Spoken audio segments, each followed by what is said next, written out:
गहराई हो तभी तो खामोशी होगी।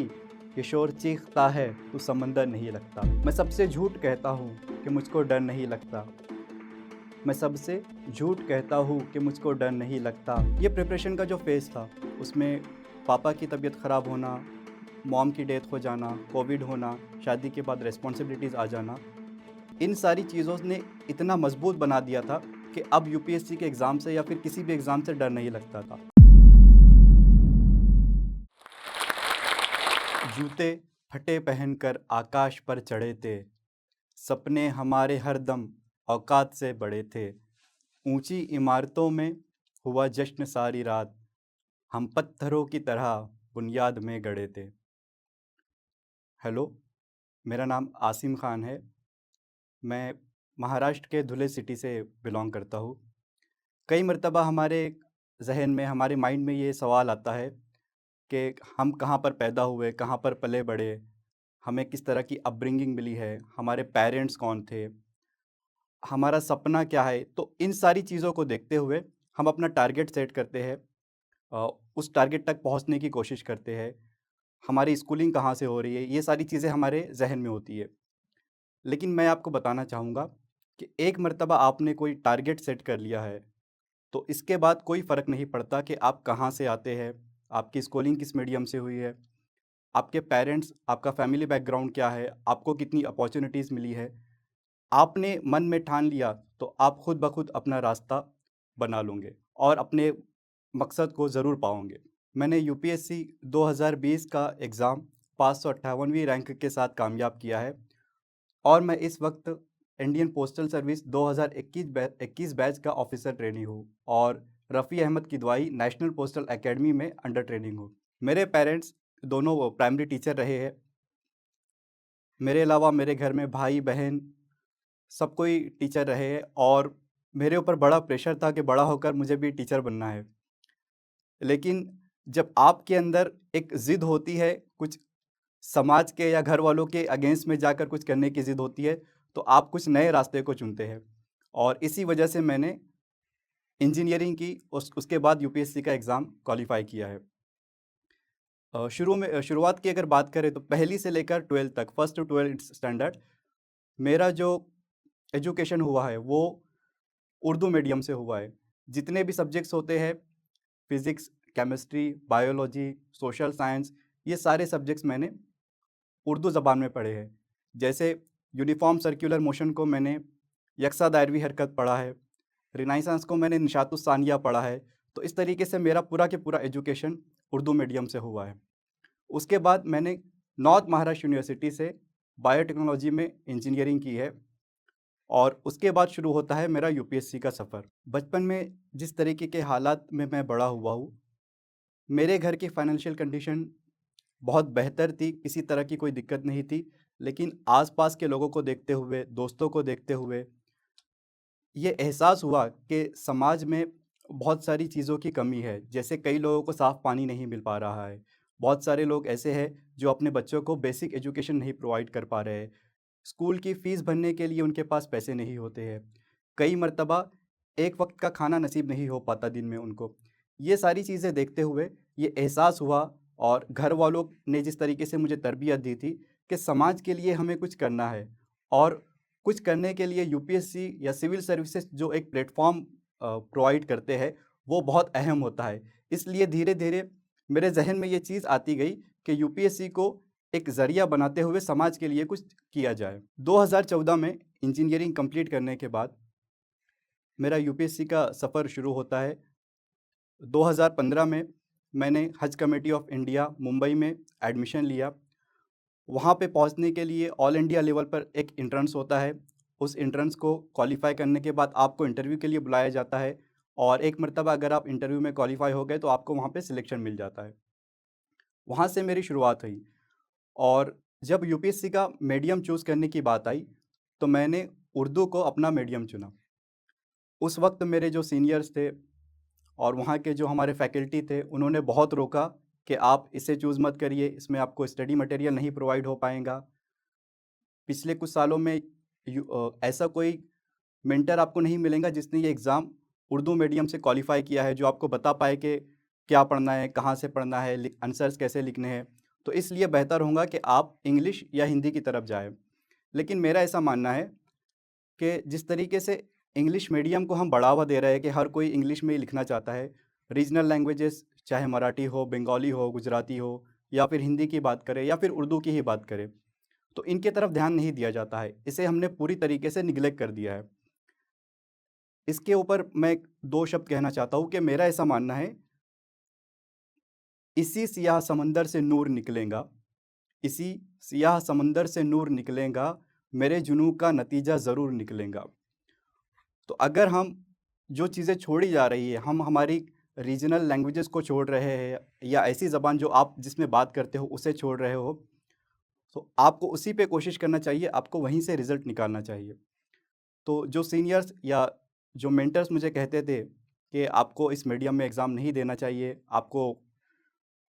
अ, आपको इसमें रिसोर्सेज़ नहीं मिलेंगे, टेस्ट सीरीज़ नहीं मिलेंगी, गाइडेंस नहीं मिलेगा, ये सारी चीज़ें अपनी जगह पर सही है। आपको रीजनल लैंग्वेजेस में ना तो गाइडेंस मिल पाता है, ना आपको कोई पेपर इवैल्यूएट करने के लिए मिल पाता है, ना आपके पास करंट अफेयर्स अवेलेबल है। ये सारी प्रॉब्लम अपनी जगह पर है। लेकिन आपको देखना चाहिए कि आप किस लैंग्वेज में कंफर्टेबल हो, किस लैंग्वेज में अच्छी तरीके से लिख सकते हो, उसको अपना मीडियम बनाइए ताकि आप अच्छा स्कोर कर सकें। 2015 में मेरा यूपीएससी का प्रिपरेशन शुरू हुआ। पहला अटेम्प्ट मैंने 2016 का दिया था।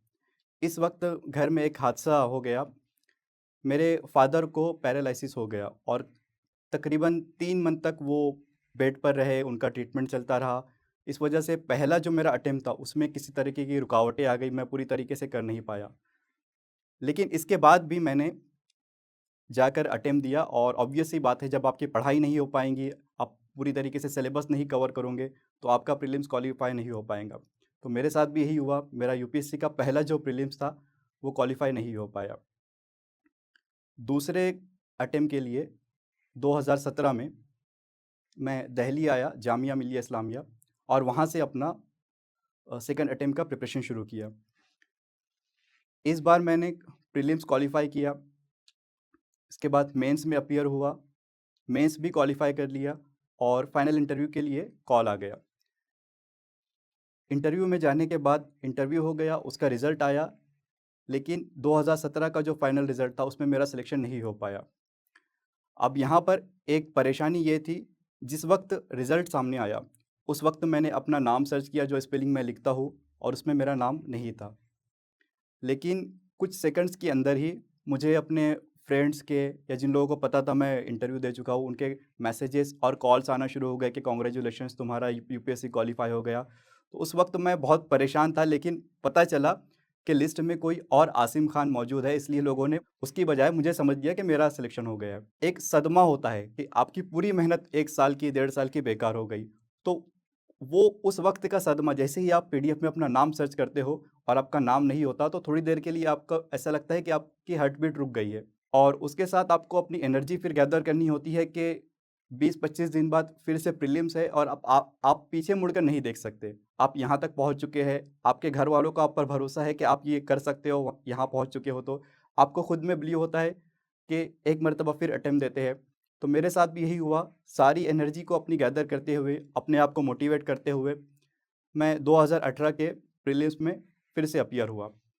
उस साल का मेरा प्रीलिम्स क्वालीफाई हो गया, 2018 के मेंस में मैं फिर से अपीयर हुआ, लेकिन मेरा मेंस क्वालीफाई नहीं हो पाया। तो एक स्टेप मैं पीछे आ गया, पहले इंटरव्यू तक पहुंचा था, अब मेरा मेंस नहीं हो पाया। तो ये एक बड़ा दुख होता है कि आप धीरे-धीरे पीछे आ रहे हैं। इसके बाद इस स्टेज पे आप पीछे नहीं जा सकते। आपको घर वाले कहते हैं कि आप वहाँ तक पहुँच चुके हो, सिर्फ़ थोड़े कुछ मार्क्स की बात है, 5 मार्क्स, 10 मार्क्स, आप उसे क्वालीफ़ाई करके चले जाओगे। और यही मोटिवेशन लेके मैं 2019 में गया। 2019 का प्रीलिम्स लिखा, लेकिन 2019 का मैं प्रीलिम्स भी क्वालीफ़ाई नहीं कर पाया। तो धीरे-धीरे जो सीढ़ी थी वो नीचे आने लगी। पहले इंटरव्यू नहीं हो पाया, नेक्स्ट अटेम्प्ट में मेंस नहीं हो पाया और उसके नेक्स्ट अटेम्प्ट में प्रीलिम्स भी नहीं हो पाया। तो ये बहुत बड़ा सेटबैक होता है कि अब आपको क्या करना है। आप बहुत ही ऊपर पहुंच गए थे, जहाँ से सिलेक्शन बहुत नज़दीक नज़र आ रहा था, लेकिन अब आप वहाँ पर नहीं हो, आप बिल्कुल बेसिक पे आ गए हो। अब इसके बाद क्या करना है? तो इन सारी चीज़ों को के साथ-साथ एक और चीज़ भी हुई, वो ये थी कि 2019 का रिज़ल्ट आने के बाद प्रिपरेशन तो कंटिन्यू ही था, लेकिन पता चला घर से कॉल आया कि मॉम को कैंसर डायग्नोस हुआ है। तो उस बीच पढ़ाई छोड़कर घर जाना पड़ा मॉम के ट्रीटमेंट के लिए। उसके बाद फिर ये भी हुआ कि कोविड आ गया। जैसे कि आप सब जानते हैं, कोरोना की वजह से सब परेशान थे। उसमें मॉम का कैंसर डायग्नोस होना, ट्रीटमेंट के लिए दूसरे सिटी जाना पड़ता था, धुले से नासिक। वहाँ पर कीमोथेरापी होती थी, बार-बार ट्रैवल करना होता था। कोविड की वजह से रेस्ट्रिक्शंस लग गए, जिसकी वजह से दूसरे सिटी जाकर ट्रीटमेंट लेना या फिर सिटी के अंदर भी हॉस्पिटल तक पहुँचना, उसमें बहुत सारी दिक्कतें आने लगी। ऐसे में इस एज के ऊपर और ऐसे हालात में सभी के ऊपर प्रेशर होता है कि अब आपको शादी कर लेनी चाहिए। उम्र भी हो रही थी, मॉम का भी यही कहना था कि आप शादी कर लो। तो 2020 में इसी दौरान मैंने शादी भी कर ली। अब ये एक साथ बहुत सारी रिस्पॉन्सिबिलिटीज़ आ गई कि कोविड की वजह से पूरी दुनिया परेशान है, घर में माँ की तबीयत ख़राब है, शादी होने के बाद ज़िम्मेदारियाँ भी बढ़ जाती है। इन सारी चीज़ों को ध्यान में रखते हुए अगला प्रीलिम्स भी आ रहा था 2020 का। दिमाग में बहुत सारी चीज़ें होती है। सेल्फ मोटिवेशन आप कह सकते हो या घर वालों का सपोर्ट कह सकते हो। उसको साथ में रखते हुए पढ़ाई जारी थी और उस वक़्त मैंने ये शेर कहे थे अपनी मदर के लिए और अपने करियर के लिए कि मैं सबसे झूठ कहता हूँ कि मुझको डर नहीं लगता। मैं सबसे झूठ कहता हूँ कि मुझको डर नहीं लगता। वादा फ़र्दा एक हकीकत है पर मुकर्रर नहीं लगता। ये बिल्कुल ब्लैंक था कि आगे क्या होगा, अपने फ्यूचर के साथ क्या होगा या फिर घर में क्या होने वाला है, किसी को कुछ पता नहीं था। और अनफॉर्च्यूनेटली कोविड के लॉकडाउन में ही मेरी माँ की डेथ भी हो गई इसी का ट्रीटमेंट चलते-चलते। तो ऐसे वक़्त में जब इतनी सारी मुसीबतें आपके सामने हो, आपके ऊपर ज़िम्मेदारियाँ भी बढ़ जाए, ऐसे इस हालात में मुझे 2020 का प्रीलिम्स अपीयर होना पड़ा। इतनी परेशानियाँ मेरे ऊपर आ रही थी और जैसे कि गालिब ने कहा है कि रंज से खूगर हुआ इंसान तो मिट जाता है रंज। रंज से खूगर हुआ इंसान तो मिट जाता है रंज। मुश्किलें मुझ पर पड़ी इतनी कि आसा हो गई। ये प्रिपरेशन का जो फ़ेज़ था, उसमें पापा की तबीयत ख़राब होना, मॉम की डेथ हो जाना, कोविड होना, शादी के बाद रिस्पॉन्सिबिलिटीज़ आ जाना, इन सारी चीज़ों ने इतना मजबूत बना दिया था कि अब यूपीएससी के एग्ज़ाम से या फिर किसी भी एग्ज़ाम से डर नहीं लगता था।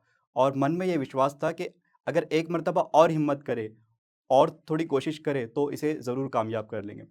और इसी हिम्मत को लेते हुए, इसी हौसले के साथ मैं 2020 के एग्ज़ाम में अपीयर हुआ। इस साल मेरा प्रीलिम्स भी क्वालीफाई हुआ, मेंस भी क्वालीफाई हुआ और फाइनली इंटरव्यू भी क्वालीफाई करके मैं 2020 में 558वीं रैंक के साथ कामयाब हो पाया हूँ। मेरा जो ये सफ़र था, यूपीएससी के मैंने 5 अटेम्प्ट दिए हैं। प्रीलिम्स फेल होने से लेकर इंटरव्यू फेल होने तक, फाइनली सिलेक्शन होने तक बहुत उतार-चढ़ाव भरा सफ़र रहा है। उसमें कुछ गलतियाँ की है, अपनी गलतियों से सीखा भी है कि क्या करना चाहिए, कैसे करना चाहिए और उसे अगली बार कोशिश की है कि उसे दोहराया ना जाए ताकि फाइनल रिज़ल्ट की तरफ जा सके।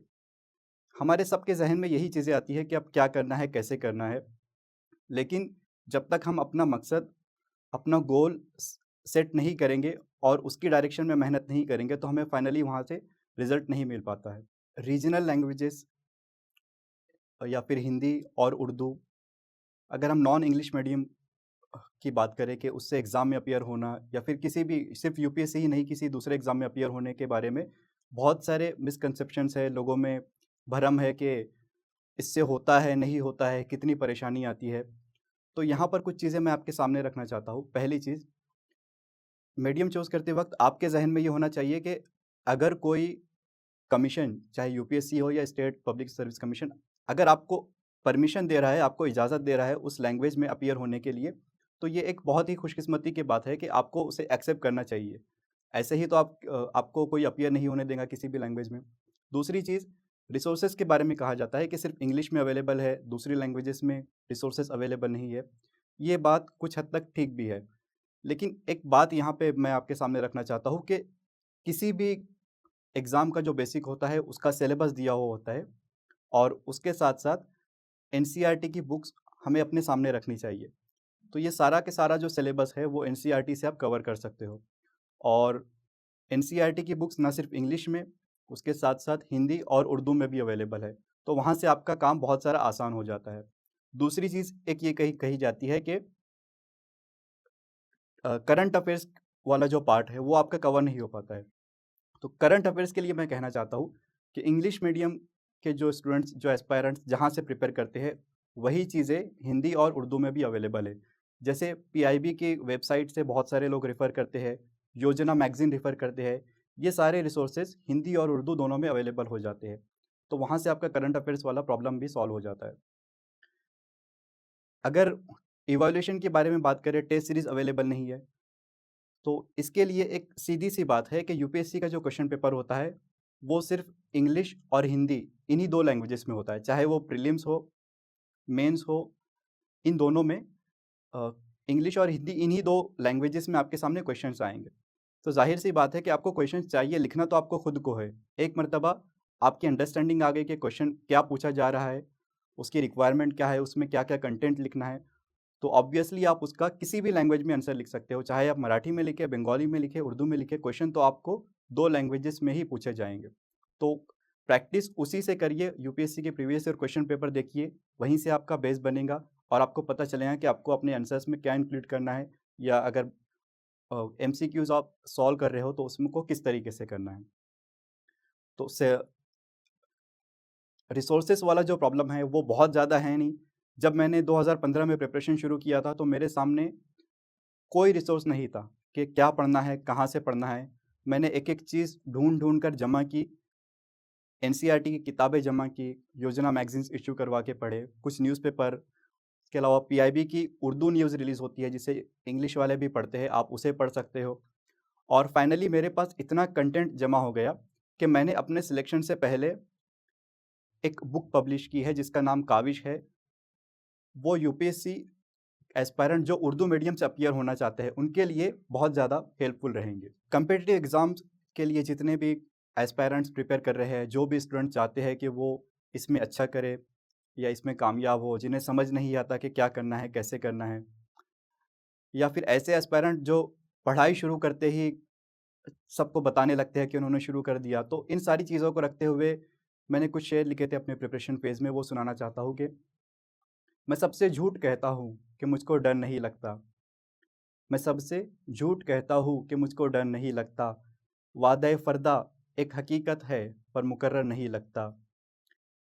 गहराई हो तभी तो खामोशी होंगी, गहराई हो तभी तो खामोशी होंगी, ये शोर चीखता है तो समंदर नहीं लगता। तो आप कोशिश करिए, अपना डायरेक्शन एक सिमत में रखिए, एक ही तरफ चलिए और खामोशी के साथ पढ़ाई करते रहिए, मेहनत करते रहिए। आपका जब सिलेक्शन हो जाएगा तो सब लोगों को पता चल जाएगा कि आप पढ़ाई कर रहे थे, किस तरीके से कर रहे हैं। और आखिर में मैं जोश टॉक्स का बहुत-बहुत धन्यवाद कहना चाहता हूँ कि उन्होंने मुझे इस प्लेटफ़ॉर्म पे मौका दिया अपनी बात रखने का, और एस्पायरेंट्स के लिए जोश टॉक्स एक अहम इनिशिएटिव लेकर आ रहा है जो आपको हेल्पफुल रहेगा। हेलो एस्पिरेंट्स, हम में से बहुतों का सपना है आईएएस ऑफिसर बनना, लेकिन ये जर्नी बहुत महंगी है और इसलिए बहुत एस्पिरेंट्स ने जोश टॉक्स से रिक्वेस्ट किया कि क्या जोश टॉक्स एस्पिरेंट्स को हेल्प कर सकते हैं फाइनेंशियली उनकी इस जर्नी में।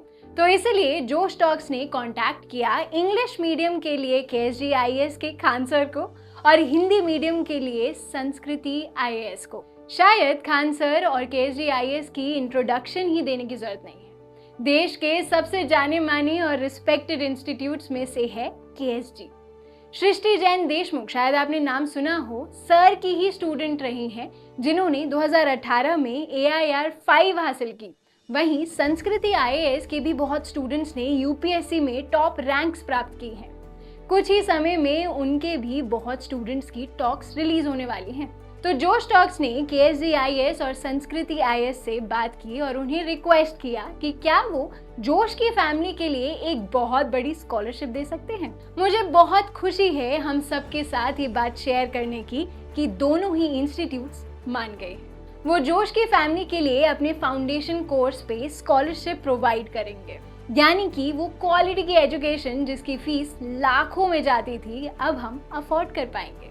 ये हेल्प वैल्यूएबल है सबसे ज़्यादा हम नए एस्पिरेंट्स के लिए, जिन्हें फाउंडेशन कोर्स करना तो है लेकिन लाखों की फीस हम अफोर्ड नहीं कर सकते। जोश फैमिली की ये स्कॉलरशिप पाने के लिए हम नीचे दिए गए गूगल फॉर्म को फिल कर सकते हैं। जब आपको कॉल आए तो प्लीज़ ये मेंशन करना मत भूलना कि आप जोश फैमिली के पार्ट हैं, ताकि आपको ये स्कॉलरशिप मिल पाए।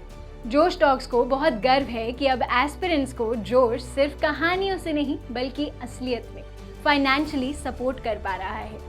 जोश टॉक्स का सपना कभी भी सिर्फ टॉक्स बनाना नहीं था। जोश का मानना है कि हम सब में एक काबिलियत है अपनी जिंदगी में कुछ बड़ा हासिल करने की, मगर जिंदगी की कुछ परिस्थितियां हमें अपने अंदर के टैलेंट को बाहर नहीं निकालने देती। लेकिन अब कम से कम हमारी फाइनेंशियल स्थिति हमें अपने IAS बनने के सपने से रोक नहीं सकती। जोश टॉक से एक बड़े भाई या बहन की तरह हर वक्त हम सबको जिंदगी में आगे लेके जाने के प्रयास में लगा रहेगा। आप बस जाके अपना 100% दीजिए, एक भी दिन जाया ना होने दें, बाकी जोश संभाल लेगा। जय हिंद।